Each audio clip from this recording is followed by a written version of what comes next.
Hola, te saludo con mucho gusto, nuevamente listos ya para la emisión del Instituto Teológico 2. Bien, estamos con la primera escolástica y vamos a hablar de la dialéctica, cosa que no pude hacer hace 8 días por estar enfrascado pues en lo que me sucede con harta frecuencia, ¿no?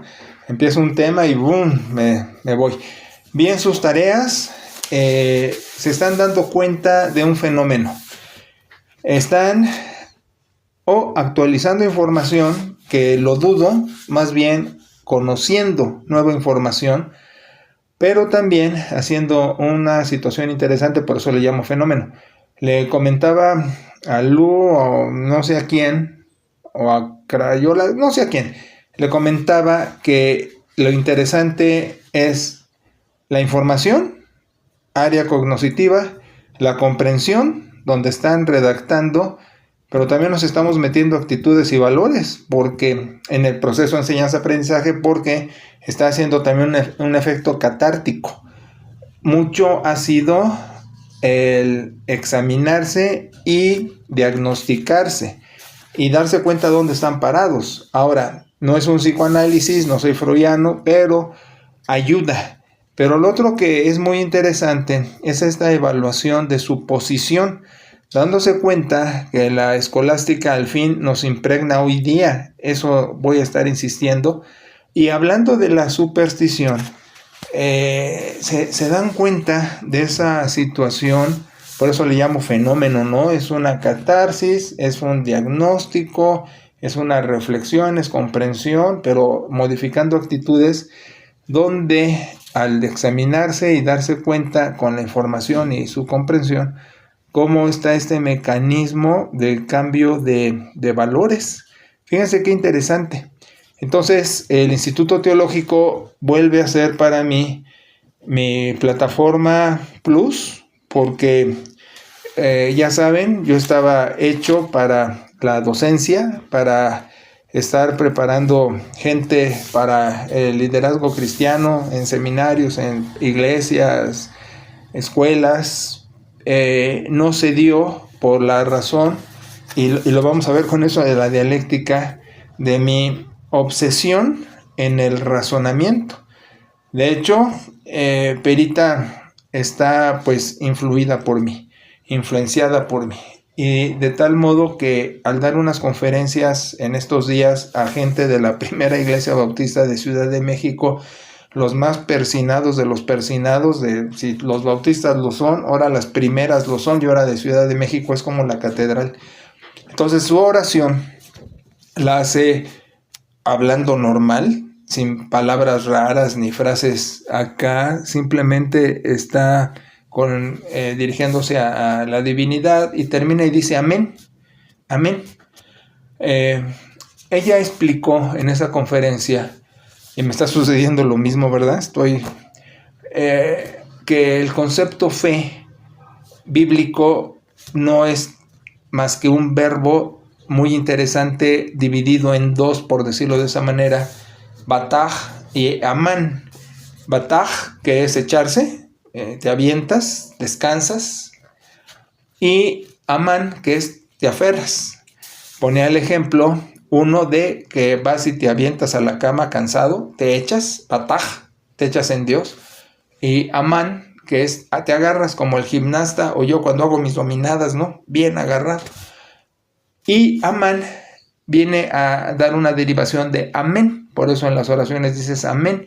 Yo sé que han dicho que significa así sea y esas estupideces de la gente sin contenido, pero bueno, puede ser un modo de tratar de poner un equivalente dinámico, pero amán, amén, quiere decir estoy aferrado, agarrado a lo que te acabo de decir, delego y descanso, porque ya está en tus manos, ¿no?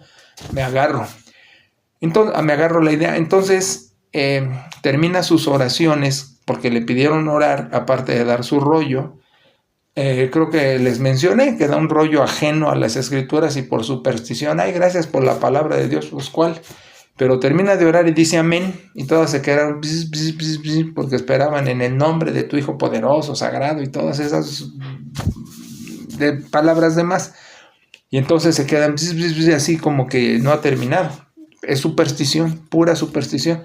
Y a través de eso, en el Evangelio sí dice Jesús, no han pedido en mi nombre, y cuando pidan en mi nombre, y la gente se va con la finta de que el nombre es abracadabra, como los magos. Si digo, en el nombre de Jesús van a pasar las cosas, como la magia, y es la pura superstición. Y en el nombre, lo que significa desde el hebraísmo del nombre de Hashem, no es otra cosa que andar en ese nombre, es decir, la comunión, entiéndeme, compañerismo, el contacto, el ser uña y mugre con la divinidad, eso es en el nombre de Jesús.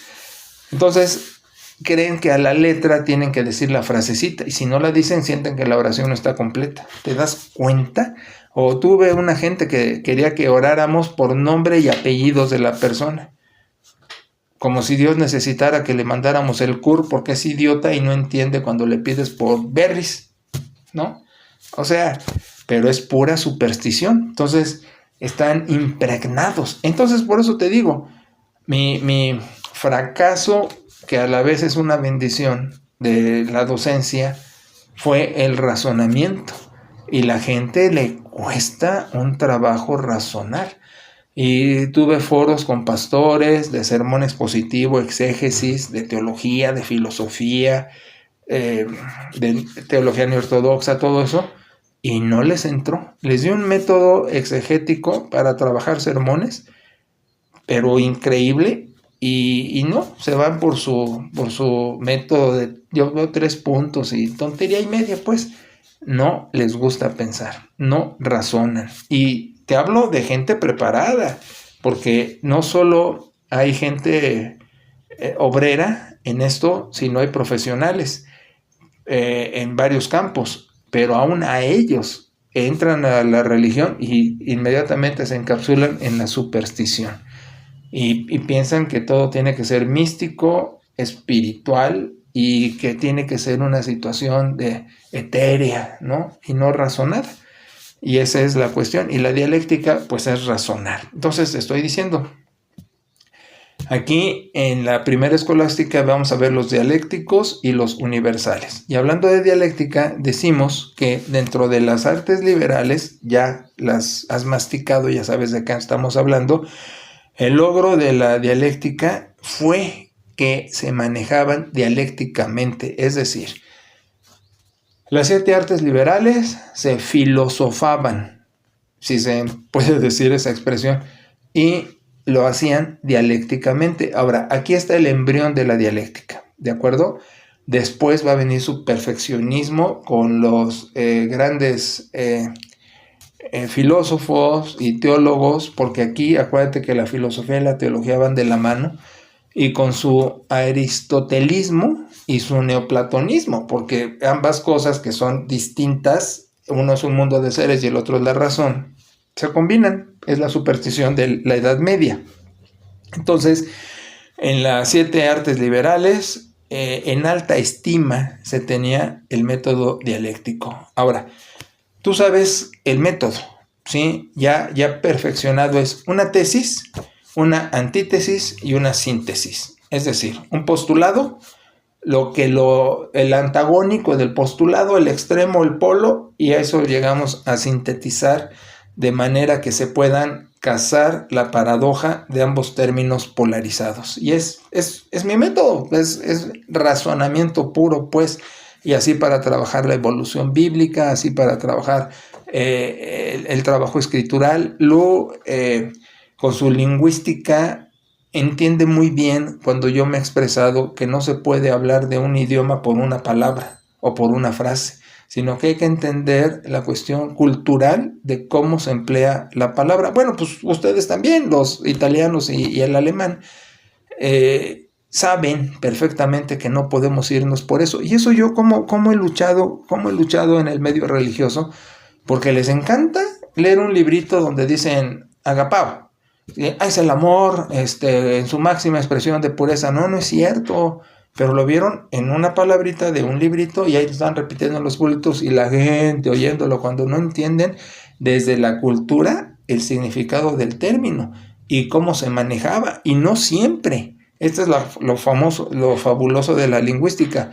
los términos no siempre se han usado igual, por lugar, por época, por autor. Entonces, todo eso es una diferenciación. Entonces, volvemos pues, y lo dialéctico, aquí está el embrión del método que yo ya lo pongo muy simple, así, pero tiene mucho procedimiento pues. Y entonces, aquí lo que llama la atención es que las disputas teológicas eran dialécticas. Fíjate, en la Edad Media razonaban mejor que hoy teológicamente hablando. Ahora, parece que me contradijo. Date cuenta que te estoy hablando de lo que es la escolástica y lo que es la dialéctica, y aquí cómo se va a manejar en teología.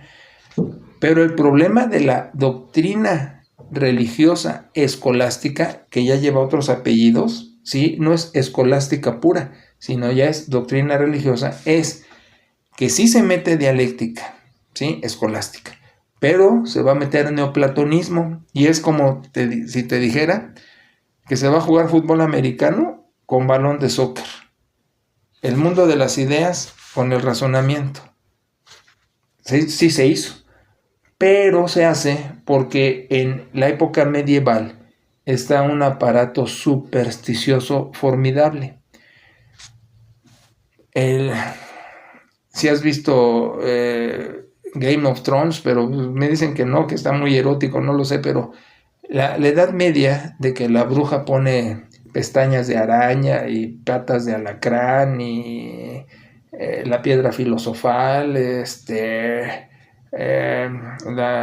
bebida de la eterna juventud, Harrison Ford buscando el Santo Grial, o sea, la superstición.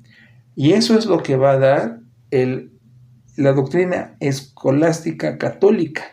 Pero yo estoy haciendo una separación. Aunque sí se maneja teológicamente la dialéctica, aquí estoy diciendo no está impregnado de lo que va a ser la doctrina religiosa católica. Porque en ese momento, te digo, el cristianismo estaba caminando en un tronco común, y es hasta las reformas, cuando después es esa Edad Media, Renacimiento y reformas, cuando se expanden las denominaciones. Entonces, para que no te confundas, aquí católicos y bautistas caminaban igual. Eso se va a definir hasta mucho después. Entonces, el tronco común del cristianismo, teológicamente hablando, sí había ese pensar dialéctico, que en una desviación, por decirlo así, en un atajo, se mete hacia lo que va a ser la doctrina católica, pero llamada católica porque era para todos, pero no con el catolicismo. Pero cuando con la doctrina católica surge el sacramentalismo, que aquí fue esa fusión de razonamiento pero neoplatonismo, y con el neoplatonismo y la cadena de seres se hace el aparato sacramental, que el bautizo, que la confesión, que la comunión y la. Entonces los 7 peldaños hasta extrema unción son de bautizo a extrema unción, son las categorías neoplatónicas. Entonces, aún razonado con el neoplatonismo, sale el catolicismo. Pero ya el catolicismo, yo le llamo la teología escolástica católica, pero no es el escolasticismo medieval. ¿Sí me expliqué de la diferencia? Bueno, entonces el teólogo trabajaba dialécticamente, pero lo que va a ser la doctrina, que es el apartado aparte sacramental, es lo que va a ser hoy día el catolicismo. Como te digo que escolásticamente estamos impregnados en la sociedad, te digo que el catolicismo apostólico romano es medieval, es la escolástica, pero como doctrina religiosa que mezcla neoplatonismo y aristotelismo. Todos han entrado a una iglesia católica, no se diga los italianos, y ven la superstición medieval en pleno, con el aparato sacramental, con la comunión, con todo. Podrá ser muy moderno, podrá usar YouTube, podrá usar medios digitales, pero es Edad Media. Si pueden desprenderlo de lo moderno, de que llegan en buenos autos, con teléfonos celulares, y le quitan eso y lo dejan sin lo moderno, es edad media pura. Vamos, desde cómo entra el sacerdote con su atavío, que también trae un significado. Y de eso vamos a hablar después porque ya agoté mi tiempo. Bueno, miren, podría hacerlo más extenso, pero la verdad no quiero. No quiero cansarlos, aburrirlos, sino siempre como que dejarlos picados. Al cabo, ¿cuál prisa, no? Ahora, ya saben, tarea, no digo exactamente qué tienes que hacer, pero de lo dicho, rollea y a ver cómo te va en tu rolleo, ¿sale? Bueno, así quedamos, nos vemos la próxima. Bye.